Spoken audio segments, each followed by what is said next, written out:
Good morning everyone. Class 11. Welcome to class 11. And this is our first video. Our chapter is first, and we have in this chapter we are going to basically study about the basic terminologies or basic concept of computer. Our chapter is basic computer organization, and the book that we follow is Informatics Practices with Python by Sumita Arora, having a Dhanpat Rai publications. Okay, let's start our first chapter, basic computer organization. In this chapter, actually we take the review from the previous classes. जो भी आपने पिछले class में पढ़ा हुआ है उसका ही review इस चैप्टर में दिया हुआ है। कुछ एक दो टॉपिक आपको नए मिलेंगे, बाकी जनरली आई एम एक्सपेक्टिंग कि आपको उसके बारे में पता होगा कुछ ना कुछ। Let's start with the very first thing about this chapter which is computer. What is computer? Computer full form I hope आपको पता होगा। It is commonly operated machine particularly used for trade, education and research. Trade, education and research. So ये इसकी full form है, that means एक आमतौर पर use किया जाने वाली मशीन जो जनरली ट्रेड मतलब व्यापार, बिजनेस, एजुकेशन और रिसर्च, कोई नई चीजें ढूंढने के लिए आजकल मतलब इस पर्पस के लिए यूज किया जाता है। और एजुकेशन में ये कैसे हेल्पफुल है, I think this is the best time to understand this. आपको बहुत इजीली आप समझ पाएंगे कि how these days computer are helping in education. बहुत टाइम से हेल्प कर रहे हैं, बट प्रैक्टिकली जितना आप लोगों ने यूज किया, स्टूडेंट्स ने यूज किया, टीचर्स ने यूज किया, शायद इससे पहले इतना अच्छा इम्प्लीमेंटेशन हमें कभी भी नहीं मिला। Okay, so this is the full form of the computer. First we have to understand what is computer. As you have already studied, computer is an electronic machine. इसे इलेक्ट्रॉनिक मशीन इसलिए कहते हैं क्योंकि ये इलेक्ट्रिसिटी से चलती है। अगर हम डायरेक्टली प्लग इन नहीं करते तो वी हैव द बैटरी जिसकी वजह से वो काम करता है। So it is an electronic machine. इसमें तीन मेन चीजें होती हैं। It accepts input, processes the data and gives the result. अब इसका क्या काम है? सारा जो फंक्शनिंग है कंप्यूटर की एक्चुअली इन तीन मेन चीजों पे ही छुपी हुई है। इनपुट को एक्सेप्ट करना, प्रोसेस करना और आउटपुट देना। तो उसी के रिगार्डिंग हम फोकस करेंगे कि इनपुट कहाँ से एक्सेप्ट होता है, कौन देता है, किस फॉर्म में एक्सेप्ट करता है, प्रोसेसिंग कहाँ होती है, किस तरीके से होती है, और आउटपुट कौन प्रोवाइड करता है, किसके लिए बेनिफिशियल है, किस फॉर्म में प्रोवाइड करता है, कहाँ पे डेटा सेव होता है। ये सारी चीज़ों के बारे में आज हम इसमें डिस्कस करेंगे। सो सबसे पहले इसका मेन प्रोसेस है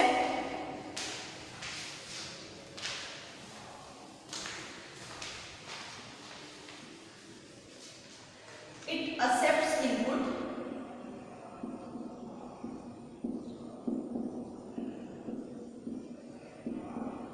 processes the data और उसके बाद generates the output।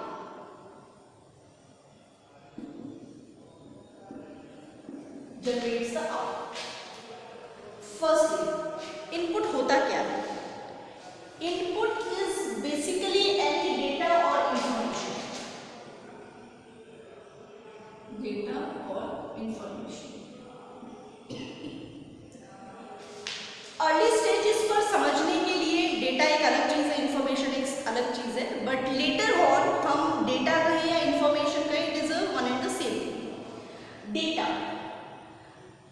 Any raw fact, any unprocessed data, that any meaningless data, that means कोई भी ऐसी डिटेल, कोई भी ऐसी इंफॉर्मेशन, कोई भी ऐसा काम जो हम यूजर कंप्यूटर को प्रोवाइड करते हैं उसे हम कहते हैं इनपुट। ज़रूरी नहीं है कि जो डेटा हमने दिया हो उससे हमें कंप्लीट इन्फॉर्मेशन मिल जाए, हमें सारी डिटेल पता लगे, इसीलिए हम इसे कहते हैं अनप्रोसेस्ड या फिर रॉ या फिर मीनिंगलेस। ये सब एक ही मतलब बात के पीछे एक ही लॉजिक है। लॉजिक ये है कि इससे जो हमने information the, may be it is not complete, may be it is not that much informative, ठीक है। तो इनपुट प्रोवाइड कौन करता है? हम यूजर्स। किस फॉर्म में? डेटा या इंफॉर्मेशन कैसे दी? डेटा की अगर बात करें तो ये क्या है? एक मीनिंगलेस, एक रॉ, एक अनप्रोसेस्ड डेटा, ठीक है। और इंफॉर्मेशन कहें तो प्रोसेस्ड डेटा। बाद में ये दोनों चीजें एक ही हो जाएगी, बट अर्ली स्टेजेस के लिए समझा रहे हैं, ठीक है। उसके बाद जैसे ही यूजर ने इनपुट दिया, अब हमने इनपुट किस में दिया था? हाई लेवल लैंग्वेज में, जो जनरल इंग्लिश लैंग्वेज है हमारी, हमें तो वही समझ में आती है। बट कंप्यूटर को आपको पता है कौन सी लैंग्वेज में समझ में आता है? Binary language. वो क्या है? 0 और 1 की फॉर्म में। तो डेटा तो उसे पहले उसमें कन्वर्ट करना पड़ेगा, पहले 0 और 1 की फॉर्म में कन्वर्ट करना पड़ेगा, बाइनरी फॉर्म में कन्वर्ट करना पड़ेगा। तो वो बाइनरी फॉर्म में कन्वर्ट होने के बाद डेटा की प्रोसेसिंग होती है। कंप्यूटर पहले यूजर से एक्सेप्ट करेगा, उसको कन्वर्ट करेगा डिजिटल फॉर्म में 0 1 या बाइनरी फॉर्म में, उसके बाद उसे प्रोसेसिंग करेगी, क्योंकि तब तक तो उसे लैंग्वेज ही समझ में नहीं आ रही, उसे पता ही नहीं कि क्या मटेरियल दिया हुआ है। तो पहले उसकी अंडरस्टैंडिंग जिसमें है, जिस लैंग्वेज में है, जो उसकी मशीन लैंग्वेज है, मशीन लैंग्वेज कौन सी? बाइनरी लैंग्वेज है, उसमें उसे पहले कन्वर्ट किया जाए, उसके बाद डेटा की प्रोसेसिंग होगी। अब सीपीयू ने अपना काम करना शुरू किया, जो भी हमने उसे इंस्ट्रक्शंस दी थी उस हिसाब से काम किया, और काम कर लेने के बाद फिर क्या किया? आउटपुट जनरेट किया। आउटपुट ये किसको चाहिए? फिर यूजर को चाहिए, जिसने इनपुट दिया था वही आउटपुट लेगा। और जो आउटपुट होगा, ऑब्वियसली कुछ कैलकुलेशन हुई, कुछ प्रोसेसिंग हुई, तो वो किस में कन्वर्ट हो जाएगा? एक मीनिंगफुल फॉर्म में, एक प्रोसेस्ड फॉर्म में। तो आपकी जो इंफॉर्मेशन है, जनरली हम कैसे डिफरेंशिएट करते हैं कि जो हम इनपुट प्रोवाइड करते हैं वो एक डेटा है, रॉ फैक्ट है, अनप्रोसेस्ड डेटा है, मीनिंगलेस है। बट जो आउटपुट हमें मिला, it is not raw, it is a processed form, it is a meaningful form. This is also provided by user and this is received by the user.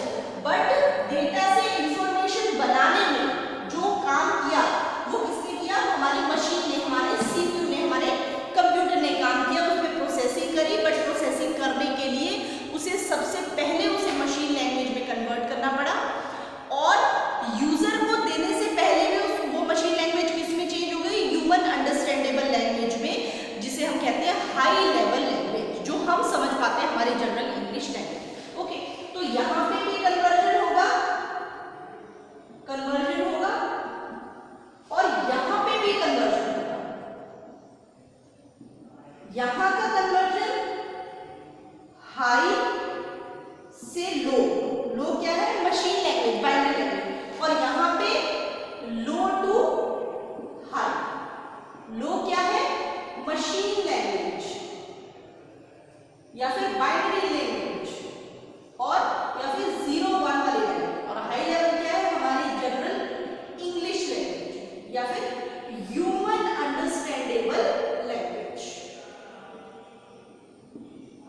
Understandable language. Okay, तो ये था हमारा general computer की definition. Sum up कर रही हूँ, it is an electronic machine which accepts input from the user, processes the data and generates the result as per the instruction feed to him. जैसे आपने इंस्ट्रक्शन दी उस हिसाब से हमें डेटा मिलेगा। Okay, now few characteristics. क्या characteristics हैं? आपने भी पढ़े हुए हैं, speed, accuracy, diligence, versatility and zero last ones. Now first we will discuss the first characteristics of it, speed. That means as you all know, the work done by the system, by this machine having a very high speed. That means human जो काम करेंगे उसके comparatively जो काम आप machine के through करवा रहे हैं, that will be done in a very shorter time. बहुत कम टाइम में ही आपका वो काम फिनिश हो जाएगा। जैसे प्रोसेसिंग की डेटा की, अब ह्यूमन नंबर एक एक करके कन्वर्ट करें या फिर 0 1 की फॉर्म में आपने डाटा लिख के दे दिया, तो शायद हम अंडरस्टैंड करने में पूरा दिन लगा देंगे। प्रोसेसिंग कब होगी, आउटपुट कब मिलेगा। बट कंप्यूटर के साथ ऐसा नहीं है, डेटा की जो प्रोसेसिंग होती है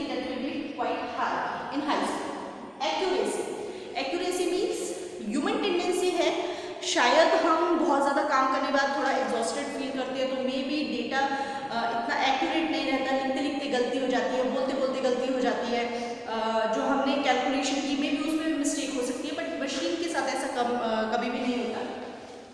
जो भी डेटा मिलेगा एक्यूरेट मिलेगा, but one more thing, accuracy तो मेंटेन होती है, but this also follows GIGO। What does this mean? That means garbage in garbage out. इसका मतलब है garbage in garbage out. Garbage in garbage out का क्या मतलब है? गार्बेज का मतलब यहाँ पे डायरेक्ट कूड़ा से नहीं है। गार्बेज का मतलब एनी इंफॉर्मेशन जिसका कोई वर्थ नहीं है, कुछ गलत इंफॉर्मेशन, उसको हम गार्बेज कहते हैं यहाँ पे। तो गार्बेज, अगर आप कुछ गलत इंफॉर्मेशन फीड करा रहे हैं तो आउट मतलब आउटपुट में आपको क्या मिलेगा? गार्बेज ही मिलेगा। दैट मीन्स गलत इंफॉर्मेशन फीड कराने पर, गलत इनपुट कराने पर आउटपुट भी गलत ही मिलेगा। सो कंप्यूटर एक्यूरेसी मेंटेन करता है, बट साथ ही साथ एक इसका फीचर है दैट इज GIGO। ये यूजर की रिस्पॉन्सिबिलिटी हो जाती है कि whatever you are feeding it should be correct, because computer do not have its personal intelligence to identify the data is correct और not. Okay, next one is diligence. Diligence means it never get tired. You can आप पूरा दिन computer से काम करवा सकते हैं, जितना चाहे काम करवा सकते हैं, रेपिटेटिव काम करवा सकते हैं, एक ही तरीके का काम करवा सकते हैं। जैसे मान लीजिए आपको एक कंप्यूटर की डेफिनेशन बोलनी है, मैं एक बार पूछूंगी बहुत इंटरेस्ट से बताएंगे, दो बार पूछूंगी तब भी बताएंगे। अगर मैंने 10 टाइम्स पूछा तो एनर्जी लो होती जाएगी। अगर पूरा दिन कहूँगी कि ये डेफिनेशन सुनाते रहिए तो it is not possible for you. Last तक तो जाके एकदम कम्प्लीटली आप कि अब ये काम हो नहीं पा रहा। बट मशीन के साथ ऐसा नहीं है। रेपिटेटिव काम हो, बहुत ज़्यादा काम हो, डिफरेंट काम हो, तब भी वो कभी ये नहीं शो करता या बताता या उसके आउटपुट से ऐसे लगता है कि मशीन कभी टायर्ड हो सकती है। So this is one of the biggest characteristics of computer. Then the versatility. Versatility means variety of the work, different kind of a work. This machine is capable of doing different categories of work, like it can do calculation, it can do word processing, it can help in multimedia, it can help in designing, it can help in manufacturing, it can help in research. So बहुत versatile है। Next is जो zero आएगी, जो चीज़ मैंने यहीं पर बताई कि कंप्यूटर की अपनी कोई इंटेलिजेंस नहीं है, इसकी कोई डिसीजन पावर नहीं है कि वेदर इट्स राइट और रॉन्ग। क्यों? क्योंकि इसका जीरो IQ है, कोई इंटेलिजेंस लेवल नहीं है इसका अपना। मशीन को जैसे हम ह्यूमन बींग्स ऑपरेट करवाएंगे वैसे ही मशीन ऑपरेट करेगी। येस, एक्यूरेसी ज़्यादा है, स्पीड ज़्यादा है, बट इस मशीन को डेवलप करने वाले भी हम ह्यूमन बींग्स हैं, तो हमसे ये सुपीरियर कैसे हो सकते हैं? वी हैव द इंटेलिजेंस, हमें पता है क्या सही है क्या गलत है, but this machine do not know कि क्या सही क्या गलत है।